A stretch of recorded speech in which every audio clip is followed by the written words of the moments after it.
तो नमस्कार दोस्तों, हम समरेंद्र दीवाना आप सभी का स्वागत करते हैं। तो आइए एक बहुत अच्छा सा सॉन्ग लेकर आए हैं। भोजपुरी सॉन्ग है, ऑर्केस्ट्रा सॉन्ग।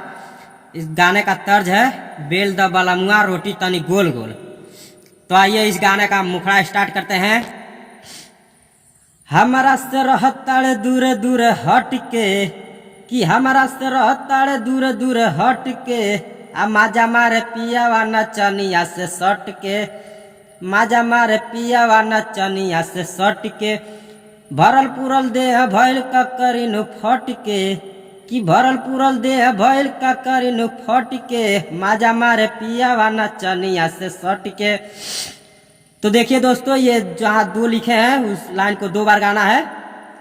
तो आइए दूसरा अंतरा स्टार्ट कर। तो देखिए दूसरा अंतरा स्टार्ट करते हैं।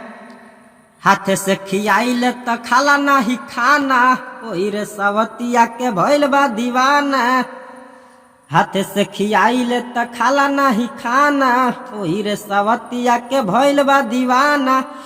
मिस कॉल मारेला त चली जाला झट से, मिस कॉल मारेला त चली जाला झट से, माजा मारे पियावा नचनिया से सट के, माजा मारे पियावा नचनिया से सट के।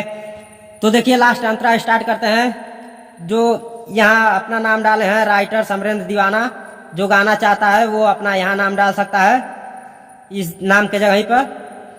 तो समरेंद्र दीवाना खाली ओ करे के चाहे, अपन में हर छोड़ जाला दूसरे नुराहे। समरेंद्र दीवाना खाली ओ करे के चाहे, अपन में हर छोड़ जाला दूसरे के राहे।